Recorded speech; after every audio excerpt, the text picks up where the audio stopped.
moto Bhinneka Tunggal Ika, maka ekspresi-ekspresi yang bersifat agama itu mestinya merupakan sesuatu yang bersifat wajar dan bagian dari hak-hak konstitusional warga kita yang dilindungi oleh konstitusi kita. Ya. Jadi kepentingan publik, dia merupakan pilihan bagi setiap warga negara untuk memilih agamanya masing-masing dan mengekspresikan dirinya, ya, sebagai seorang Muslim, seorang Kristen dan seterusnya. Ya. Jadi itu bagian yang mestinya wajar sekali dalam kebinekaan kita. Ya. Tapi memang narasi Islamofobik yang berlangsung selama ini memang telah banyak menghinggapi kampus-kampus, ya. Jadi kampus-kampus di Indonesia itu memang mengalami proses-proses Islamofobia, ya. Dan kemudian juga itu bagian dari proyek sekularisasi besar-besaran sejak Orde Baru sebetulnya, ya. Jadi letupan kecil seperti yang dilakukan oleh Pak Rektor itu alam pikir perguruan tinggi kita itu memang sekuler dan melihat agama itu seringkali sebagai, mungkin kadang-kadang membuat banyak orang itu jadi kagok dan canggung gitu, ya, berbicara tentang agama, ya. Jadi ini bagian yang sudah terjadi prosesnya agak lama, ya. Mesti kita waspadai itu sebagai satu proses deislamisasi Indonesia sebetulnya. Sebab Indonesia itu tanpa Islam, dia pasti jatuh ke tangan penjajah. Ya. Jadi faktor Islam itu yang mengganggu dan menghambat proses-proses penjajahan itu. Ya. Jadi oleh karena itu, semua fitur-fitur Islam itu dikurangi, digerus perlahan-lahan. Ya. Ekspresi Islam itu dianggap tadi dihubungkan dengan nama binatang tertentu yang hidup di gurun, misalnya gitu, ya. Ya. Dan julukan-julukan buruk lainnya, sehingga jadi ada semacam stigma negatif, ya, terhadap orang yang beragama dan mencoba mengekspresikan keagamaannya di dalam kehidupan sehari-hari, ya, seperti menggunakan hijab misalkan, ya. Jadi itu seolah satu kemunduran, seolah satu kemunduran, katakan begitu, ya. Jadi saya kira ini pandangan yang sebetulnya pandangan yang tidak terdidik, pendidikan yang tidak terpelajar sama sekali, ya. Kalau kita melihat spektrum peradaban manusia itu, sumbangan Islam terhadap peradaban itu besar sekali, ya, tidak bisa dipungkiri oleh siapapun, ya. Jadi kalau orang tidak ngerti sumbangan Islam dalam peradaban, saya kira dia perlu banyak baca lagi lah, kira-kira gitu, ya, dan harus menambah wawasan, ya. Jadi saya kira pengalaman di luar negeri itu memang macam-macam, ya. Orang bisa hidup di Jepang, di Amerika, di Inggris, di Eropa, untuk kemudian menjadikannya sebagai semacam model, ya, bahwa itu tempat yang lebih terdidik, lebih terpelajar daripada tempat-tempat lain, katakan begitu, ya. Jadi saya kira ada semacam perasaan rendah diri, ya, di kalangan orang-orang Islam sendiri dan juga orang-orang Indonesia menghadapi Barat, ya. Jadi ini tentu saja patut disayangkan, ya, sebab seperti tadi saya katakan, tanpa Islam Indonesia ini sudah habis dijajah penjajah lah, kan begitu, ya. Dan Islam pula lah yang memungkinkan kita berpikir tentang kebangsaan Indonesia, ya. Jadi kalau saya berasal dari suku, mungkin Mas Slamet dari suku Jawa, saya ini campuran gado-gado, Mas Slamet, ya. Ya, saya ini campuran nggak karu-karuan saya ini, ya. Jadi kita ini bisa membayangkan sebuah bangsa sebagai an imagined community itu karena kita sudah dilatih oleh Islam. Islam itu melampaui sukuisme, ya. Dia melampaui tribalism, bahkan dia melampaui nasionalisme, ya. Nah, kita tahu bahwa tribalism itu sudah nggak laku lagi, ya. Di era internet itu batas-batas negara itu sudah tidak relevan, ya. Nasionalisme sedang dipertanyakan, ya, apalagi tribalism, ya. Jadi saya kira ini sebagai satu warisan budaya, sebagai satu kekayaan kompleks gagasan-gagasan itu perlu kita gali dan kita ambil yang baik-baik, ya. Kemudian kita sintesiskan menjadi budaya-budaya baru yang lebih positif, sehingga kita ini menjadi bagian warga negara yang kontributif dan memberi solusi bagi persoalan saat ini dan ke depan, ya, bukan malah membuat keretakan hubungan antar warga negara, ya, kemudian menimbulkan perpecahan, polarisasi yang tidak perlu, ya, sehingga ini bangsa ini mudah dikuasai oleh orang lain, ya, mudah dipecah belah dan dikuasai oleh orang lain, ya. Saya kira kita mesti hati-hati di situ, ya, dan tadi, ya, kaitannya dengan ekspresi agama itu merupakan satu ekspresi yang dilindungi oleh konstitusi, ya, tidak boleh itu dijadikan semacam bahan untuk merendahkan, ya, merendahkan orang lain, dikaitkan dengan satu pola hidup, gaya hidup tertentu yang dekaden, ya. Saya kira ini tidak boleh, ya. Dan tadi yang kedua sudah saya singgung soal rasialisme tadi, ya. Jadi saya kira pendengar perlu memahami, ya, bahwa Allah itu telah menciptakan kita itu dalam bersuku-suku dan berbangsa-bangsa untuk saling berbuat ma'ruf, ya, lita'arofu, ya. Ya, bukan untuk saling mengejek. Tidak asal usul kita itu bukan keputusan kita, ya. Kita ini orang Jawa, wong Sunda, wong Cina, wong Jepang, itu bukan keputusan kita sendiri. Bahkan bukan keputusan ayah ibu kita, ya. Jadi kalau kita mengkaitkan hal-hal yang buruk dengan suatu suku tertentu, itu tidak fair, ya, tidak fair, ya, karena itu bukan keputusan kita, itu bukan hasil kerja kita, kreasi kita ini, ya, termasuk tulisan kita, omongan kita, karya-karya kita, dan seterusnya. Itu adalah hasil kerja kita yang sesungguhnya, ya. Warna kulit kita, bentuk mata dan rambut dan sebagainya itu bukan hasil kerja kita, ya. Itu semuanya anugerah dari Allah yang perlu kita terima dan syukuri, ya.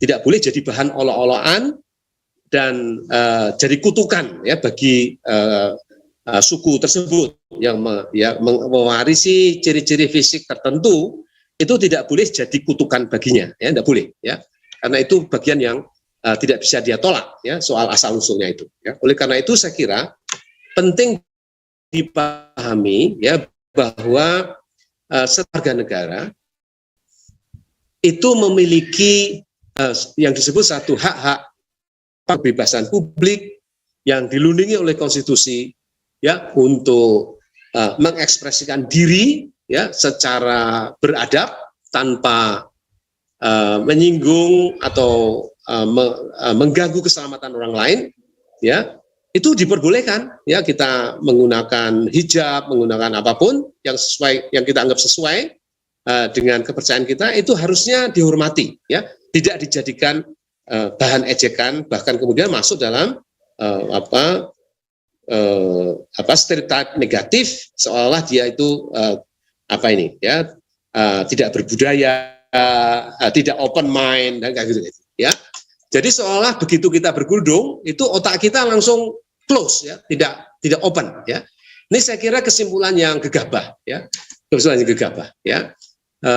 Jadi saya kira pernyataan Rektor ITK tadi, kalau itu betul, ya, itu patut disesalkan karena dia tidak mencerminkan kebijaksanaan yang dituntut oleh yang kita tuntut, yang ada dalam para pemimpin yang membina, ya, anak-anak muda meniti masa depan di sebuah kampus, ya. Jadi dia harus memastikan bahwa siapapun mahasiswa yang dibinanya itu mendapatkan ruang ekspresi yang cukup, tanpa ditakut-takuti, tanpa diintimidasi, apakah dia berupa ekspresi budaya, apapun pikiran-pikiran, ya. Saya kira ini bagian dari upaya kita untuk membangun bangsa yang cerdas, ya, ya. Dan kampus satu saya kita waspadai gelombang proyek sekularisasi besar-besaran yang selama ini dilakukan oleh persekolahan dan kampus-kampus. Itu kita mewaspadai kebangkitan sukuisme, ya, kalau itu ada, ya. Saya kira demikian. Ustadz Slamet sebagai pengantar, kebetulan Prof. Suteki sudah hadir bersama kita. Assalamualaikum Prof. Suteki, ya. Waalaikumsalam warahmatullahi wabarakatuh.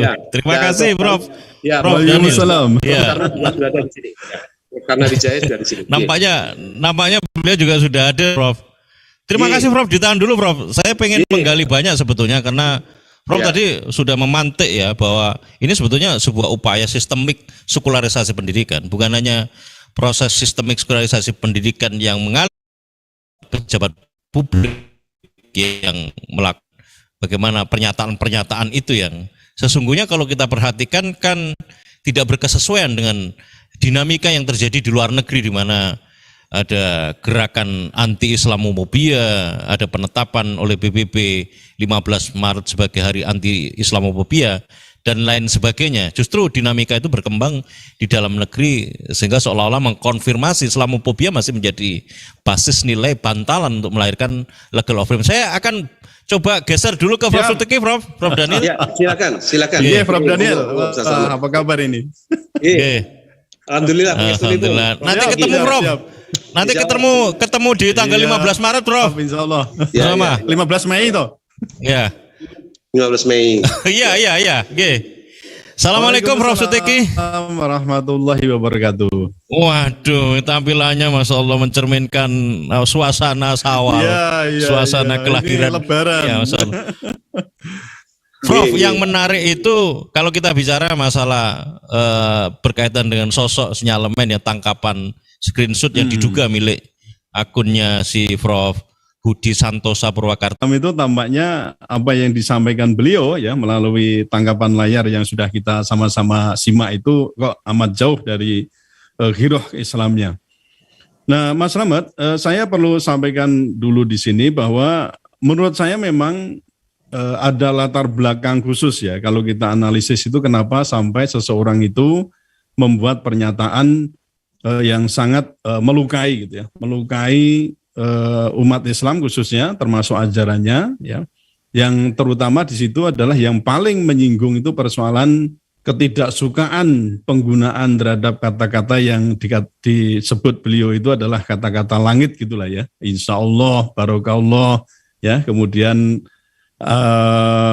apalagi itu ada beberapa lain dan juga terkait dengan pernyataan bahwa wanita yang dia mempunyai prestasi yang mengenakan atau memakai pakaian ala manusia gurun. Itu dua hal itu saya kira yang bisa dinilai itu sangat melukai dan kalau kita kaitkan dengan peraturan perundang-undangan di Indonesia itu memang bisa kita kaitkan apakah itu di KUHP, ya ini yang sangat umum, itu di pasal 156A atau juga di 1567 terkait dengan penistaan agama atau kelompok atau golongan. Kemudian juga bisa kita kaitkan dengan Undang-Undang ITE karena ia sampaikan di media sosial yang itu bisa terjerat di Undang-Undang Transaksi Elektronik.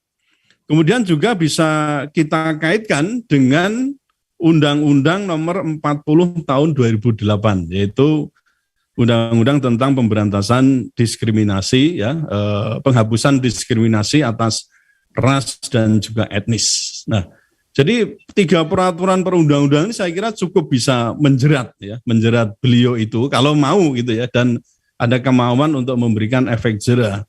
Lawang saya ini yang justru itu mau memperjuangkan persoalan kebenaran. Ya, dan juga ada 3 jabatan saya yang juga Prof. Daniel Muhammad Rashid sama itu.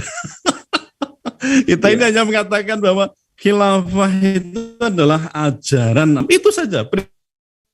Anda lihat di beberapa kitab, bahkan di buku pelajaran itu jelas itu bahwa adalah ajaran Islam.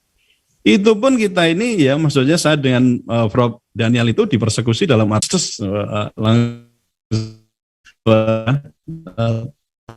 bibu gitu ya. Ini orang ya, kalau saya melihat ini ya perintah dari atas ini orang harus diberi sanksi berat. Wah, sanksi berat itu kalau sudah di disiplin pegawai negeri itu sanksi yang paling tinggi itu ya. Dan itu bisa berakibat pada pencopotan jabatan ataupun mungkin dalam hal lain, apakah itu dalam hal pangkat dan seterusnya. Nah, Mas Slamet, ada 4 bagian yang perlu saya sampaikan di sini.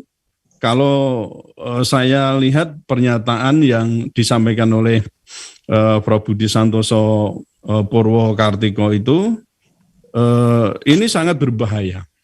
Mengapa saya katakan berbahaya? Yang pertama, pernyataan itu merupakan ketakutan, ya, ketakutan terhadap manusia gurun, gitulah ya. Saya katakan manusia, alam manusia gurun, atau kalau kita kaitkan dengan pakaian berarti persoalan jilbab, ya. Kali ini karena menyangkut wanita, atau mungkin lebih tepatnya ya ketakutan terhadap kadrun. Wah, kadrun itu bisa macam-macam itu. Malah kemarin ada kadrun varian baru gitu ya. Ada saja ya istilahnya itu macam-macam itu. Ya, atau juga ketakutan secara irasional ya terhadap simbol-simbol syariah Islam. Ya, tadi saya katakan jilbab, kerudung, jenggot, ya, termasuk juga celana cingkrang, dan apa, termasuk ucapan-ucapan khas umat Muslim lah. Yang tadi saya sebutkan ada insya Allah, qadarullah, barakallah dan seterusnya. Itu tampaknya yang memang sih kalau dalam Prof. Daniel saya kira paham itu. Kalau dalam bahasa Inggris misalnya harus diharuskan pakai bahasa Inggris semua. Berarti tidak akan muncul itu kata-kata qadarullah, ya, masya Allah, ya, lalu apalagi insya Allah, itu memang mungkin tidak muncul karena takut ini. Kalau misalnya ini pun akan ada semacam ketakutan kalau loh saya kok pakai bahasa lain bukan bahasa Inggris, bisa jadi nanti tidak lolos ya. Itu bisa jadi begitu. Jadi berarti kan ada ketakutan yang menurut saya itu irasional, baik oleh yang mewawancarainya, diwawancarainya. Ini kan berbahaya. Tadi Prof. Daniel sudah menyinggung soal itu juga. Nah, apakah dalam hal ini juga kita ini nggak mengerti gitu ya? Atau taruhlah dalam hal ini terkait dengan Prof. Budi Santoso ini, kan kita tahu ya kalau umat Islam itu kan wajib untuk menutup aurat, kan begitu. Nah, aurat itu kalau laki-laki kita tahu sendiri di bawah ya, mulai pusar ke bawah sampai batas lutut. Kalau wanita itu bahkan seluruh tubuhnya, kecuali telapak tangan dan muka. Nah, muka saja itu ada mazhab tertentu yang mesti ditutup dengan niqab. Apa tidak paham? Ini kan kewajiban gitu loh. Kalau ini dipersoalkan berarti tadi memang ada ketakutan yang sifatnya irasional. Yang kita sebut namanya satu, Islamofobia. Sementara tadi Mas Slamet sudah menyinggung bahwa di tingkat internasional apapun ya wujudnya, kita sudah bisa menyaksikan bahwa di Amerika Serikat sudah mulai digagas atau bukan, bahkan mungkin kalau kita teliti sekarang mungkin sudah ada kebijakan itu. Kebijakan apa? Untuk memerangi Islamofobia, atau ada gerakan dan kebijakan namanya anti-Islamofobia. Kalau kita lihat kemarin ada video bagaimana Joe Biden ya juga mengucapkan atau merayakan bersama itu Idul Fitri, itu sebenarnya sebagai salah satu langkah apapun ya, apapun, karena kita tahu sendiri Amerika itu kan dedengkotnya dulu Islamofobia gitu loh. Kemudian kalau sekarang tiba-tiba itu memerangi Islamofobia, berarti apakah ini ada something wrong gitu ya, ada sesuatu di balik itu, saya tidak tahu. Tapi yang kita tangkap dari sisi lahiriah, Amerika tampaknya sudah mulai melunak ya. Jadi sudah moderat mungkin begitu ya terhadap Islam itu sendiri. Kemudian tadi sudah disinggung juga bahwa tanggal 15 kemarin itu sudah ditetapkan oleh PBB sebagai Hari Anti-Islamofobia. Dengan apa yang disampaikan oleh Profesor Budi Santoso Purwokartiko ini kan antagonis gitu ya. Jadi justru kontraproduktif dengan isu internasional ya. Pertama Islamofobia, dan juga tadi saya katakan sifatnya itu sekularisme. Kemudian yang kedua, misi yang diemban Profesor Budi Santoso Purwokartiko ini adalah memimpikan manusia, apakah itu pelajar, dosen, ataupun juga mungkin diharapkan kan ini adalah akan menjadi pemimpin bangsa ke depan kan begitu. Itu diharapkan manusia yang memiliki pola pikir membumi dan hedonis, bahkan rasis, fasis, dan xenofobia. Ini kalau kita teliti dari kata-kata yang beliau sampaikan itu. Nah, karakter ini justru bertentangan dengan sistem internasional yang konon ya itu diyakini dengan katanya ini ya oleh pendukungnya kan sebagai sistem yang terbaik demokrasi. Karena kalau sudah sifatnya itu fasis, rasis ya, xenofobia itu berarti kan anti demokrasi sebelum. Ini lebih tepat ke persoalan sistem yang dikatakan diktator atau mungkin dikatakan anti keragaman bahkan rasis dan juga fasis. Nah, kemudian kalau kita tanya, kita kan pendidikan tinggi ya, kalau di perguruan tinggi jelas Undang-Undang PT, Undang-Undang 12 tahun 2012 itu apa asasnya? Tidak lain kan juga ada Pancasila. Nah, terus kalau Pak Sujiwotejo dia tanya, Pancasila ini ngendi gitu loh. Kalau kita tanya soal apa yang disampaikan itu Pancasilanya di mana? Nah, artinya di sini memang kalau menurut saya apa yang disampaikan oleh Prof. Budi itu mengalami namanya disorientasi. Disorientasi terhadap apa? Visi manusia Indonesia. Nah, kalau dikatakan tadi ya, jadi berketuhanan yang Maha Esa, berkemanusiaan yang adil dan beradab, kemudian juga berdemokrasi atau berkedaulatan rakyat, berkeadilan dan seterusnya. Ini berarti kan bertentangan dengan orientasi yang kita miliki. Nah, di situ saya katakan pernyataan itu adalah mengalami disorientasi. Kemudian yang ketiga, tulisan Profesor Budi Santoso Purwokartiko itu juga menunjukkan adanya ketidakselarasan. Apa itu? Pemenuhan kebutuhan hakikat hidup manusia. Kalau saya kutip itu pendapatnya dari Profesor Noto Nagoro, ya itu kan manusia Indonesia itu disebut sebagai manusia yang disebut dengan makhluk monopluralisme, alirannya begitu ya, monopluralisme. Yaitu apa? Manusia itu di samping sebagai ya tersusun atas badan jasmani juga jiwa rohani. Di samping sebagai makhluk individu juga makhluk sosial. Di samping sebagai makhluk mandiri juga sebagai makhluk Tuhan, makhluk Allah. Nah, dalam hal ini berarti apa? Yang disampaikan itu kan hanya persoalan-persoalan yang sifatnya itu duniawi. Sehingga apa? Saya katakan di sini tidak terpenuhinya aspek pemenuhan baik batiniah maupun yang sifatnya lahiriah. Nah, di sini saya mengatakan disitulah terjadi namanya keadaan yang disharmoni. Itu yang ketiga. Ada yang pertama Islamofobia, yang kedua disorientasi, yang ketiga disharmoni, dan yang keempat narasi yang dibuat oleh Profesor Budi Santoso Purwokartiko ini justru bisa memecah belah anak bangsa, baik secara vertikal maupun secara horizontal. Karena apa? Karena pernyataan itu kan mengkotak-kotakkan mahasiswa, yaitu secara diametral, mana yang moderat, mana yang radikal, mana yang suka demo, mana yang tidak suka demo, kan begitu. Nah ini kan berarti apa? Bahkan dikatakan mana yang melangit, mana yang membumi, coba bayangkan itu.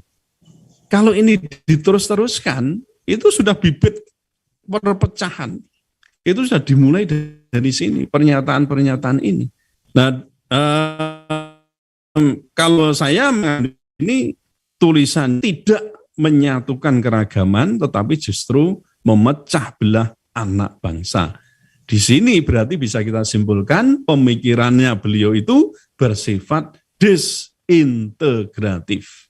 Nah, jadi 4 hal itu saya kira Mas Slamet. Jadi ada 4 tadi saya garis bawahi. Pertama Islamofobia, yang kedua disorientasi, kemudian yang ketiga disharmoni, dan yang keempat disintegratif. Nah, saya memang sangat menyayangkan ya apa yang disampaikan oleh beliau tadi saya singgung ini selain dari sisi moral memang sangat bertentangan, dari sisi hukum pun bisa dipersoalkan. Kalau tidak salah beliau juga sudah dilaporkan ya oleh beberapa komponen di Kalimantan sana ke Polda ya terkait dengan undang-undang ITE. Nah, saya sebagai istilahnya itu apa ya, Prof. Daniel ya, kita ini kan satu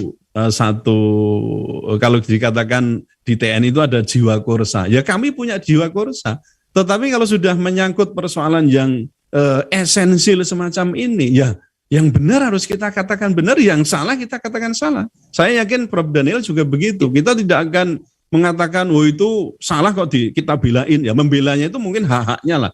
Kalau misalnya terkait dengan hukum, ya tentu hak untuk didampingi, hak ada penasihat hukum, dan hak apa itu Rektorat ITK harus menyediakan gitu maksudnya. Jangan kemudian malah sama sekali hak-haknya dirampas semua tanpa ada due process of law atau tanpa ada penyelesaian secara hukum. Nah, itu nanti kan bisa sama aja vandalisme, nggak bisa.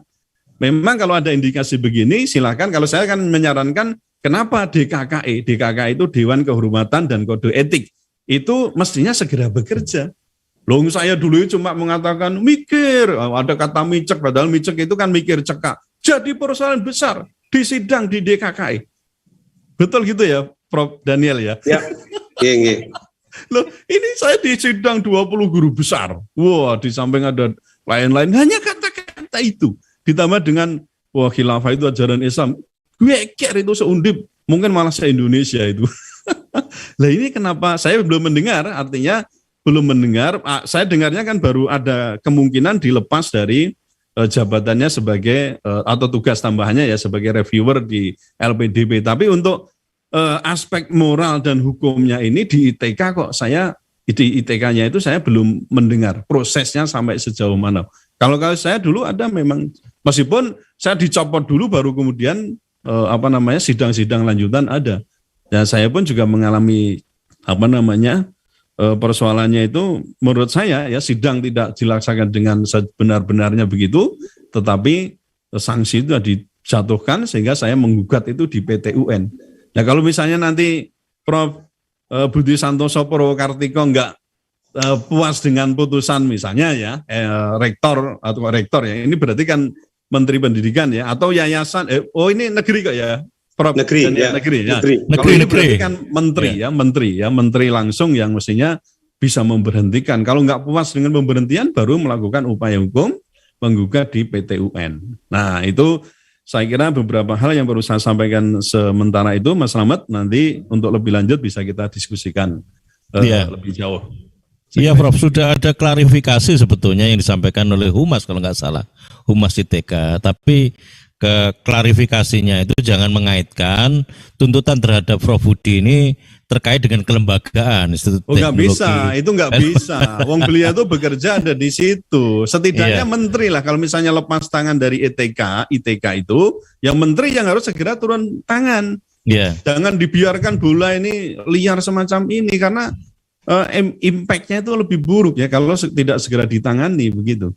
Iya, saya itu sebetulnya lebih tertarik ke hal yang asas ya, hal yang mendasar. Tadi Prof sampaikan bahwa ini sebetulnya tampilan dari sebuah sinyalemen pejabat publik dalam hal ini rektor, yang saya kira juga kemungkinan potensi itu bisa berlaku juga, bisa muncul di pejabat publik yang lain, bahwa Islamofobia, disorientasi, disharmoni, sama disintegrasi itu menjadi sebuah basis nilai yang kemudian menyeruak menjadi sebuah sinyalemen pejabat publik. Tapi ditahan dulu, Prof. Saya coba gali ke Prof. Dalil. Seperti apa sih ceritanya persekolahan ini bisa menjadi instrumen dari sekularisasi pendidikan, Prof? Itu kan bertentangan dengan undang-undang Sisdiknas kita, bertentangan dengan undang-undang perguruan tinggi kita. Wah ini jagonya ini Prof. Daniel ini. Ya Prof, ditahan dulu Prof. Assalamualaikum Prof. Daniel. Waalaikumsalam. Ya Prof, saya kok menduga ini bukan persoalan yang alamiah sekularisasi pendidikan ini. Dia adalah sebuah upaya sistemik yang tadi disampaikan oleh Prof. Daniel dan upaya pelembagaan. Kalau dulu kan kita pernah dengar ya istilah-istilah kita ini harus ideal menempatkan imtak dan iptek kan begitu ya. Ilmu pengetahuan, teknologi dan iman dan takwa kan begitu dulu. Dan itu tidak didikotomikan, itu berjalan secara ideal.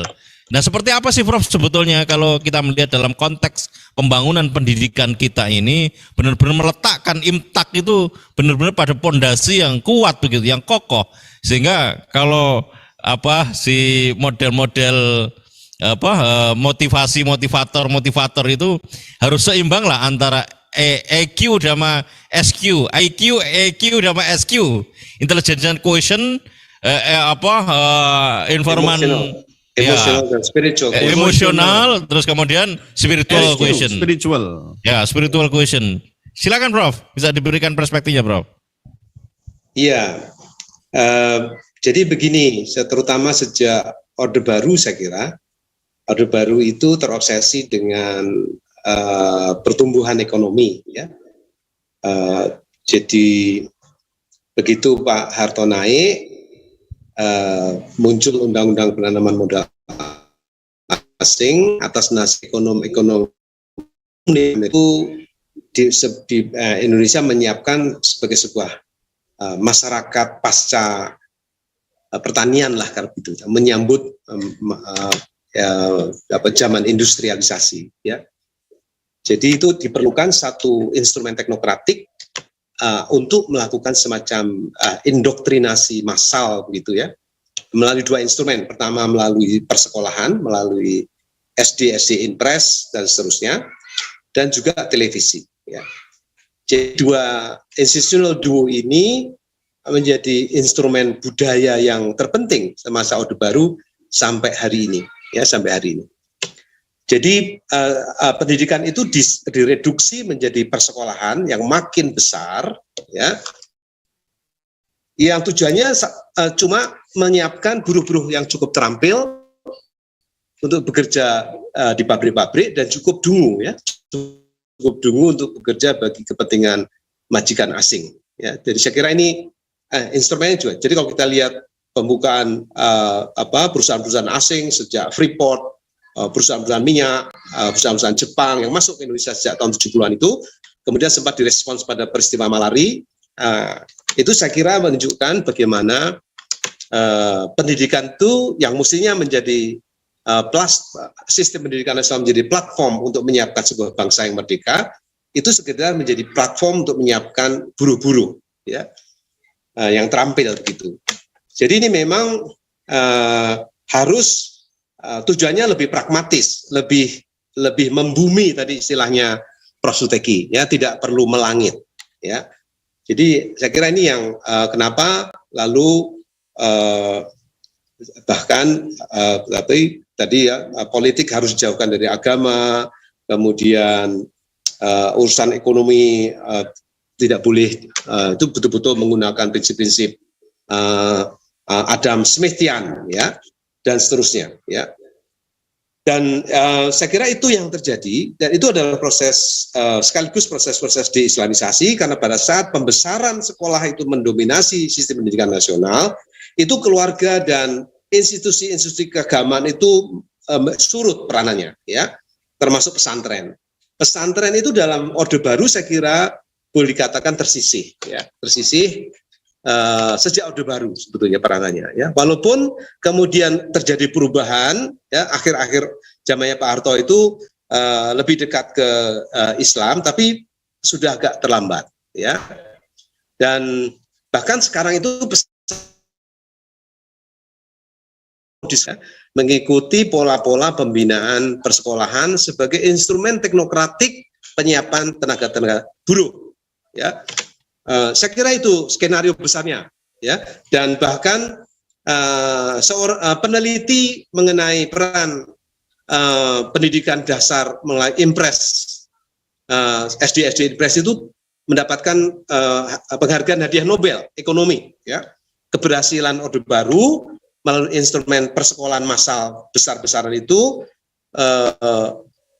mendapatkan penghargaan sebagai pemenang Nobel ekonomi, ya. Jadi saya kira ini sudah terbukti, ya, sudah terbukti bahwa sekolah itu telah menjadi instrumen teknokratik yang penting, ya, untuk menyiapkan masyarakat buruh, ya, masyarakat buruh di Indonesia ini. Jadi kalau kita bicara soal IMTAK dan IPTEK itu, ya, itu sebetulnya dalam perspektif sekuler juga, ya. Jadi kehidupan itu masih terbelah, ya. Jadi masih terbelah, dan saya kira kewajiban perguruan-perguruan tinggi yang mestinya dilakukan sejak awal, sejak kemerdekaan kita mulai mengembangkan body of knowledge di bidang hukum, ekonomi, sosiologi, ilmu pemerintahan yang dibijakkan pada Pancasila paling tidak, ya, itu sebenarnya bisa mengurangi ketergantungan kita pada pikiran-pikiran Barat yang sekuler, ya. Kita mesti tahu bahwa pikiran Barat itu sejak awal memang sekuler, ya. memisahkan secara tegas antara kehidupan dunia dan di akhirat. Agama tidak boleh menjadi bagian dari isu-isu publik, ya, menjadi isu-isu privat. Ya, jadi saya kira ini sebagian merupakan kesalahan perguruan tinggi yang gagal membangun infrastruktur pemikiran, ya, yang kemudian bisa dipakai menjadi pijakan bagi kebijakan-kebijakan pembangunan. Ya, jadi saya kira itu fenomenanya, Mas Slamet. Iya, Prof. Prof sendiri kan lulusan Jerman kalau nggak Inggris, Prof.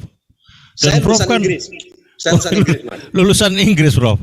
Artinya kan kalau bicara soal output pendidikan tinggi ya di luar negeri itu seperti apa sih sebetulnya yang berkembang di perguruan tinggi bagi pembentukan karakter seorang Muslim yang kafah, katakanlah begitu, Prof, sebagai fondamen yang dia nggak lupa pada sejarah dulu. Islam itu diletakkan sehingga muncul perkembangan yang luar biasa di bidang ilmu pengetahuan dan teknologi ketika Islam itu menjadi sebuah spirit nilai-nilai peradaban agung, Prof. Iya, saya seperti beruntung, apa sih, Prof? Saya beruntung karena pada saat saya studi PhD tahun 80-an akhir itu, saya sudah memiliki bekal kajian Islam yang memadai selama waktu saya kuliah, ya. Dan selama masa kuliah saya terpapar dengan kajian-kajian Islam yang dilakukan di kampus-kampus. Saya kira itu ada semacam revitalisasi, ya, kebangkitan Islam di kampus pada tahun 80-an, ya. Sehingga saya waktu berangkat ke Inggris itu saya sudah cukup lah bekal perspektif saya tentang Islam sudah relatif terbentuk, ya. Jadi saya melihat Barat itu tidak terlalu terkagum-kagum lah kira-kira begitu. Bahkan saya bisa melihat Inggris itu saya kelihatan sekali borok-borok dan kelemahannya saya tahu persis, ya. Dan itu tidak, kebetulan saya belajar di teknologi yang mungkin sedikit banyak tidak terlalu berkaitan dengan nilai-nilai, ya, karena teknologi mungkin lebih bebas nilai begitu, beda dengan ilmu-ilmu humaniora, ilmu sosial seperti ekonomi, terus sama ekstern mungkin hukum dan sebagainya, ya. Jadi saya kira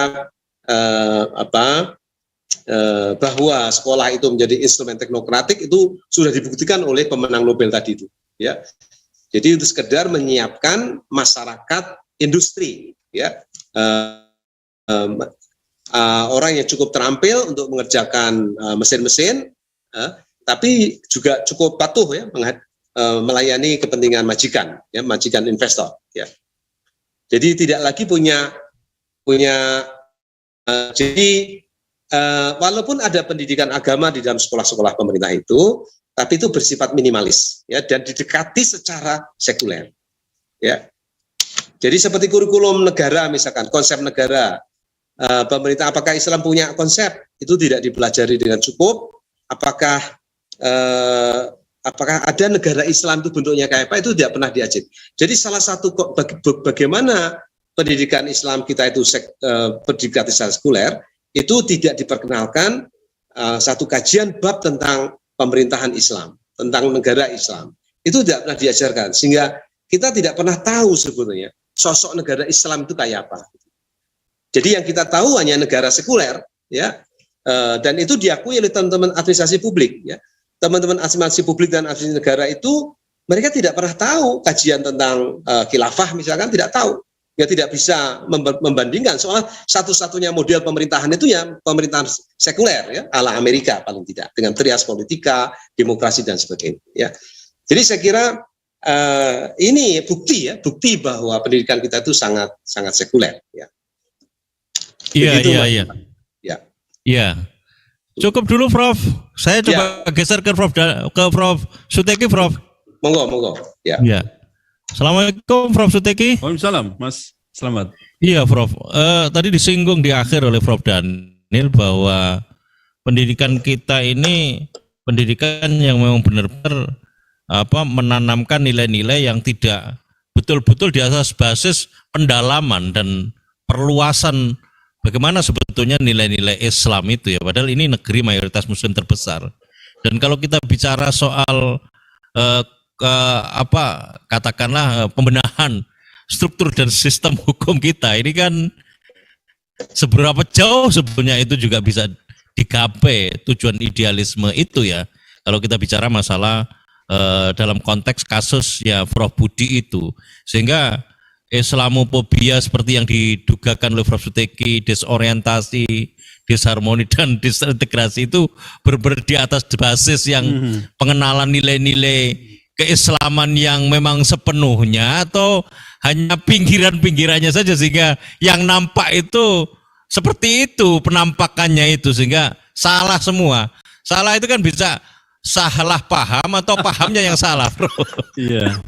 Seperti apa, Prof, sebetulnya kalau kita bicara soal konstruksi hukum kita, Prof, baik sistem maupun struktur hukum yang ada ini, sampai kapan bisa merealisasikan pendidikan hukum yang tepat, Prof, sehingga tampilan-tampilan model sinyalemen yang disampaikan, kalau itu benar ya, yang sebagaimana yang didugakan publik merupakan sinyalemennya si Prof Budi Santosa, dan banyak publik sekarang mendorong untuk memproses hukum dan mencopot jabatan yang diemban oleh Prof Budi ini, Prof. Seperti apa, Prof? Iya, yang pertama saya perlu sampaikan lebih dahulu ya, bahwa kalau kita mau konsisten saja ya dengan kita beragama Islam, itu sebenarnya kan hukum itu sudah ada ya, Mas Slamet, betul ya? Hukum sudah ada, nggak perlu kita nyari-nyari sendiri, membentuk-bentuk sendiri, sudah tersedia kok. Tinggal istilahnya menetapkan saja, atau kalau misalnya belum ada ya bagaimana kita melakukan namanya istimbat, kan gitu ya. Itu tentu bukan oleh sembarang orang, itu juga dilakukan oleh para mujtahid ya. Jadi tidak apa maksudnya yang melakukan ijtihad ya, para ulama mujtahid ya, ulama-ulama yang memang sudah punya keahlian di bidang hukum untuk melakukan istimbat itu udah ada, Mas. Jadi kalau sudah ada lah, lalu bagaimana nanti misalnya toh tetap harus ada fakultas hukum. Nah, fakultas hukum itu tadi diajari itu setidaknya bagaimana sistem hukum Islam itu dijalankan, ditetapkan, kemudian sampai pada persoalan membentuk apa? Ada kodi, ya kan? Ada pengadilan-pengadilan, dan pengadilan pun itu nggak perlu berjenjang, harus ada PNPT, harus sampai kemudian MA, nggak perlu. Sederhana sekali. Cukup dengan pengadilan satu itu, tapi sudah terpenuhi semua. Tapi syaratnya satu, hakim-hakim atau kodinya itu harus betul-betul memahami tentang Islam dan bagaimana berhukum Islam. Nah, ini sayangnya kalau kita ini kan umat Islam di Indonesia, mestinya ya logikanya, dengan 87,19% Muslim, mestinya hukum Islam ya bisa kita tuntut untuk dijalankan gitu loh. Iya. Tapi aneh, sejak dulu kita tahun 1945 ya, 22 Juni 45 kita sudah sepakat sebenarnya di situ oleh Panitia 9, di sila pertama Pancasila sudah berbunyi ketuhanan dengan kewajiban menjalankan syariat Islam bagi pemeluk-pemeluknya. Sudah disepakati. Nah, tapi ternyata, nah ini saya kira memang orang yang gagal paham di sini. Karena mikirnya itu kan ketika hukum Islam ditegakkan, lalu yang lain wah harus mungkin disingkirkan, dibunuh, dipersekusi, dizolimi. Mungkin begitu. Ini kan orang yang gagal paham dengan apa yang dulu pernah dipraktekkan ketika sistem kekhalifahan, sistem Islam itu dijalankan. Taruhlah misalnya zaman Nabi dulu, di tahun 622 Masehi ya Mas Slamet ya kalau nggak salah itu ketika Piagam Madinah ya, Madinah itu dibentuk. Itu kan apakah saat itu masyarakat Madinah itu homogen? Tidak. Apakah sebagian besar Muslim? Tidak. Justru ternyata mayoritas bukan Muslim. Nah, tapi kenapa itu bisa diterima? Nah, ini karena apa? Mereka tidak gagal paham. Tapi mereka paham betul bahwa memang agama Islam itu akan menjamin mereka, melindungi mereka, tidak akan menumpahkan darah mereka. Nah, sayang sekali yang sekarang ini Mas, 87% kita ya di Indonesia itu mayoritas itu Muslim, tapi saya silakan nanti dilacak itu kata-kata dari Felixio ya, dari Ustadz Felixio. Jadi dari taruhlah Islam kita 100% ya di Indonesia itu yang Islam yang maksudnya 87 dari 87% itu ini kita lihat 100% dasar 45 jelas di situ berbunyi negara berdasar atas ketuhanan yang Maha Esa. Saya bolak-balik ngomong ini adalah statement atau di Indonesia sebagai religious nation state. Tapi sayangnya Indonesia itu negara yang beragama, bukan negara agama. Bukan negara sekuler. Wah, akhirnya ketemu nih negara yang bukan-bukan. Bukan negara beragama, bukan negara sekuler, bukan negara agama. Terus opo iki? Negara moderat gitu. Ambiarnya di sini, Mas. Kenapa? Kita nggak konsisten dengan deklarasi kita tadi bahwa we are itu adalah religious nation state. Loh, kalau religious nation state, yo buang jauh-jauh itu namanya Islamophobia atau mungkin Kristenomphobia atau apalah yang lain. Kan mestinya begitu, wong religious nation state. Kalau saya mau lebih radikal lagi, Mas, kan sila pertama sekarang kan disepakati bukan tadi ya, ketuhanan dengan kewajiban menjalankan syariat Islam bagi pemeluknya, kan benda itu ya, tapi menjadi apa? Yeah. Ketuhanan yasa. Loh, kalau kita berpikir radikal, kalau ketuhanannya tidak yang Maha Esa, jadi kalau masih politisme selain Allah, itu berarti tidak Pancasilais. Loh, gitu. Ini kalau mau radikal. Maka saya katakan pasal sila pertama Pancasila yang sekarang itu jauh lebih radikal dibandingkan dengan sila yang pertama di Piagam Jakarta. Loh, mikirnya gitu, Mas. Nah, jadi kalau ini maksudnya kita kait-kaitkan di sini tadi, maka sebenarnya dari 100% taruh tadi ya, 97% itu tidak memahami Islam secara baik. Nah, yang berat kan 3% tadi, Mas, itu harus punya kewajiban dakwah untuk menyadarkan 97 ini, Mas. Nah, cilakanya sekarang yang terjadi 97% tadi mau mengubah yang 3% tadi. Diarah-arahkan supaya kamu yang 3% itu yang moderat dong. Ya, jangan radikal dong. Jangan yang ini maunya begitu. Nah, sementara kita tahu setiap agama, setiap ideologi itu mesti radikal. Artinya harus bisa dibedakan dengan yang lain. Tidak boleh mudah larut. Nah, kalau persoalan toleransi, jangan ajari umat Islam untuk toleransi. Umat Islam itu paling toleran terhadap yang. Coba kita lihat aja, di mana ada wilayah yang mayoritas Islam, umat yang lain bagaimana? Pasti dilindungi, pasti tentram. Tapi begitu mayoritas agama lain, kita lihat di Uighur, kita lihat di Myanmar, atau mungkin di negara-negara lain. Ya sekarang aja kan yang kemudian anti-Islamophobia itu, tapi sebelumnya Anda lihat sendiri, di Amerika sendiri. Baru nama, mau masuk saja ke Amerika, Suteki bisa masuk, bleng, kan itu kan lewat emigrasi mereka. Nah kalau Profesor Daniel Muhammad Rashid, nanti dulu, ini kita interogasi dulu. Nah, ini maaf ini guyon ya, tapi ini dulu kan pernah terjadi begitu dan itu menimpa. Apalagi Prof Daniel pakai celana cingkrang, jenggotnya itu ya dipanjangkan lagi gitu kan, pakai kopiah. Wah, sudah jidatnya hitam. Oh, sudah itu.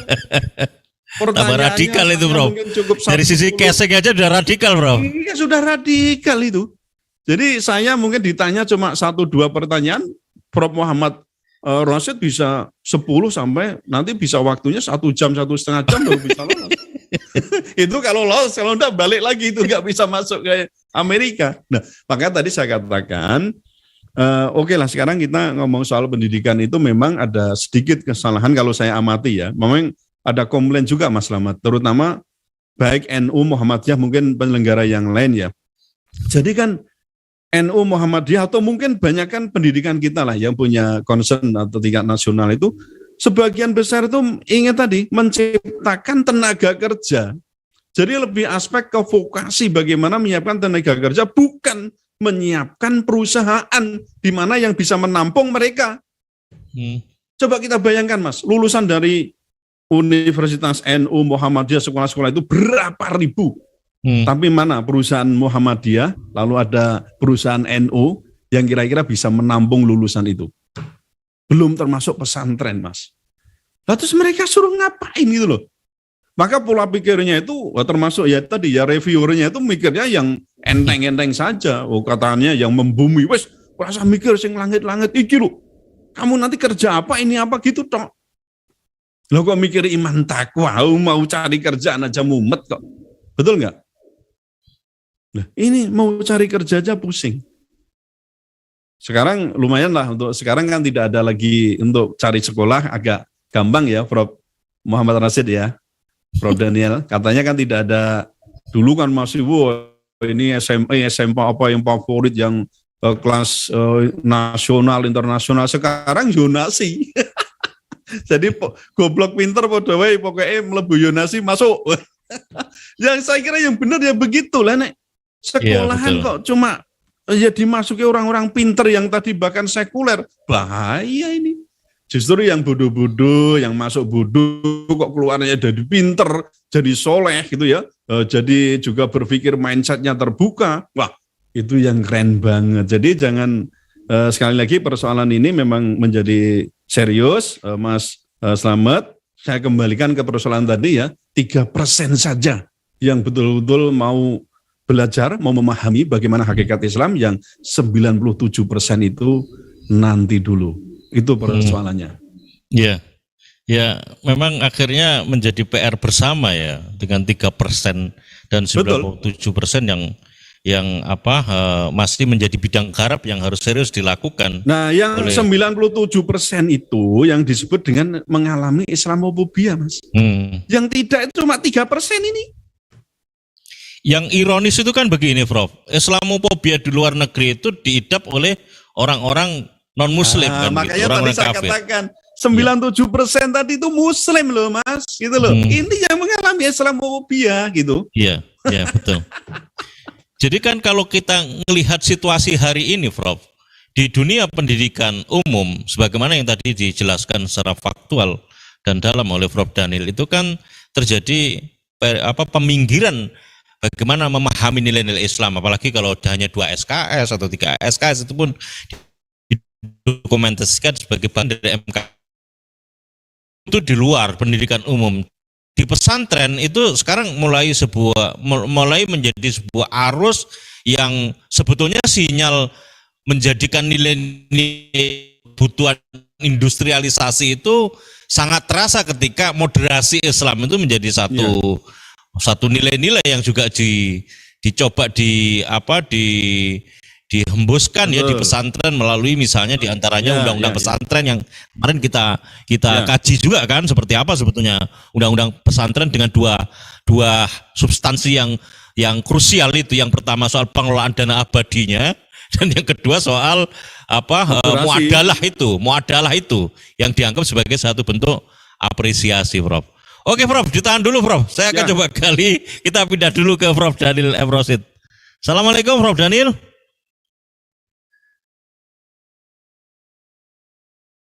Prof masih belum keluar, Prof, suaranya, Prof. Masih di mute, Prof.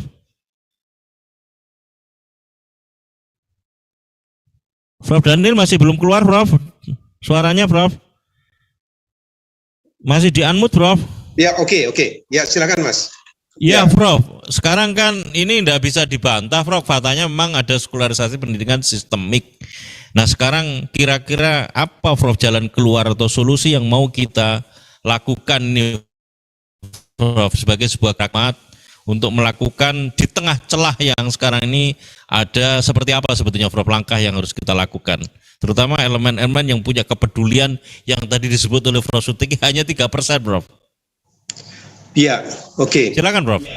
Jadi 3% tadi itu membuktikan keberhasilan proyek sekularisasi selama ini melalui instrumen persekolahan dan televisi, Mas. Jadi sebetulnya tadi yang disebut Prof Suteki yang 97% tadi tidak bisa disebut Muslim, tapi disebut Islamiyun, ya, Islamiyun. Islamiyun itu beda dengan Muslimun sebetulnya. Jadi itu istilah yang diistilahkan oleh saya kira Hashim Ash'ari, tapi bukan yang ahli fikih ya. Tapi ini yang, jadi ada istilah, beliau menggunakan istilah Islamiyun, ya, Islamiyun. Beda dengan Muslimun, ya. Jadi saya kira ini memang fakta bahwa proyek sekularisasi besar-besaran terjadi di Indonesia itu satu keberhasilan besar, ya. Lalu apa strategi kita, ya?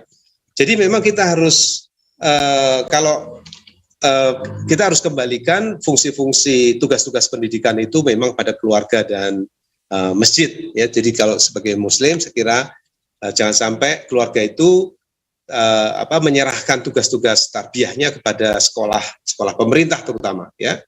Bahkan ke sekolah-sekolah Islam, bahkan pesantren pun tidak boleh. Jadi menurut pandangan Islam, keluarga itu adalah madrasah yang pertama dan utama, terutama peranan ibu di situ itu menjadi hal yang sangat penting. Bagaimana memperkenalkan nilai-nilai Islam yang awal, memperkenalkan Al-Quran yang awal itu kepada generasi penerus itu harus dilakukan di rumah. Ya.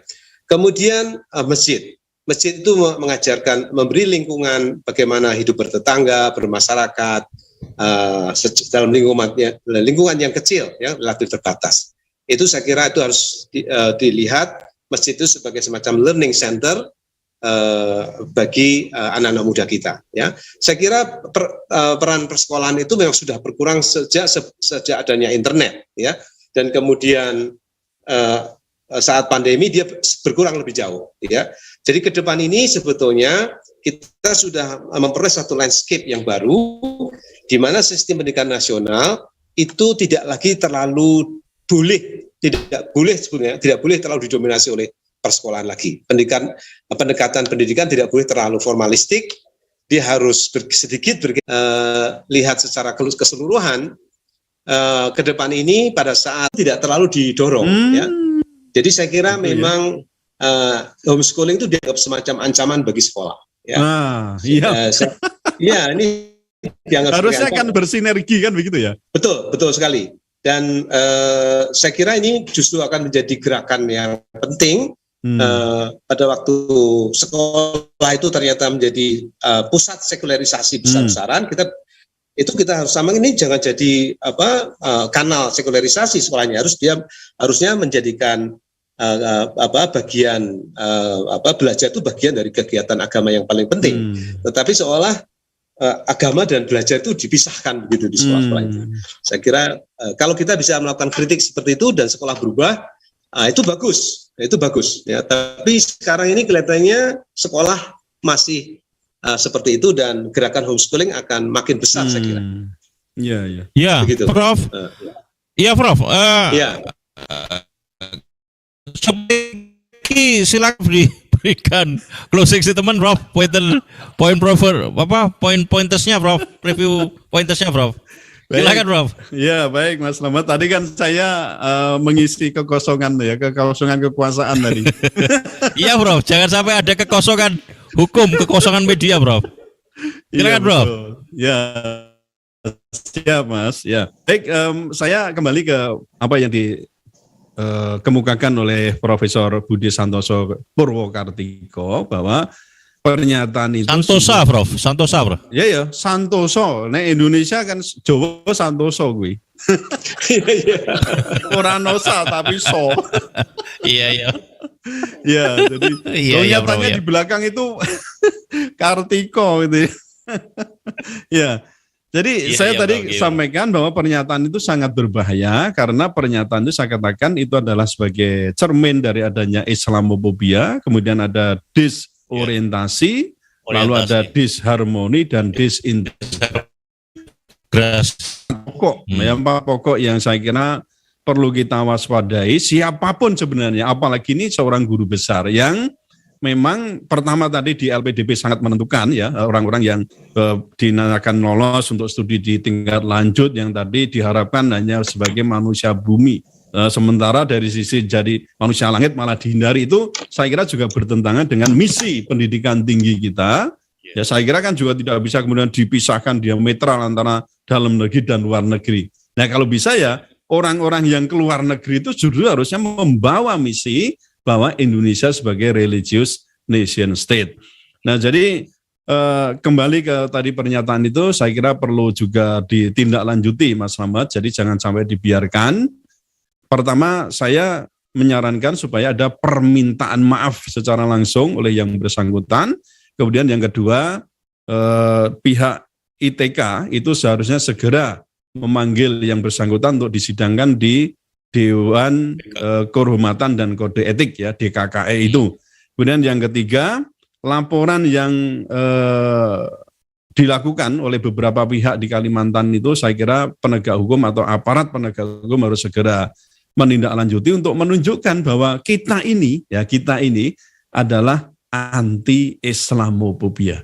Saya kira demikian Mas Slamet, closing statement saya, semoga bermanfaat. Wassalamualaikum warahmatullahi wabarakatuh. Waalaikumsalam warahmatullahi wabarakatuh. Luar biasa Prof. Suteki memberikan tandasan mengenai seperti apa seharusnya menyikapi Profesor Budi Santosa Purwokartiko ini. Jadi dialognya itu dialog orang Jawa ini sesungguhnya sebagai peringatan lah kepada guru besar atau profesor, apalagi rektor-rektor yang lain, untuk tidak berislamofobia. Apalagi tadi disampaikan oleh Prof. Suteki bukan hanya Islamofobia tapi juga berpotensi disorientasi, disharmoni, dan disintegrasi. Silakan Prof. Daniel, bisa disampaikan Prof. Pointers previewnya sama closing statementnya Prof. Silakan Prof. Iya, saya kira saya sependapat dengan Prof. Suteki. Kita mesti perangi narasi sekuler dan juga rasialis ini sebagai bagian upaya kita untuk membangun bangsa yang cerdas dan juga bangsa yang memiliki kemerdekaan. Justru itu yang saya kira jangan sampai ekspresi religius itu dianggap sebagai semacam gangguan bagi proses pendidikan. Ya, saya kira itu tidak betul, harus dikoreksi, dan saya harap dunia kampus tidak meneruskan kebiasaan jelek ini ya, dan segera kembali kepada prinsip-prinsip kita sebagai negara Pancasila. Ya, terima kasih. Assalamualaikum warahmatullahi wabarakatuh. Waalaikumsalam warahmatullahi wabarakatuh. Saya sampaikan terima kasih kepada Prof. Daniel Muhammad Rosyid, MPhil, PhD, yang senantiasa dirahmati Allah Subhanahu wa taala, Profesor Dr. Suteki, sarjana hukum master humaniora yang senantiasa juga dirahmati Allah Subhanahu wa taala.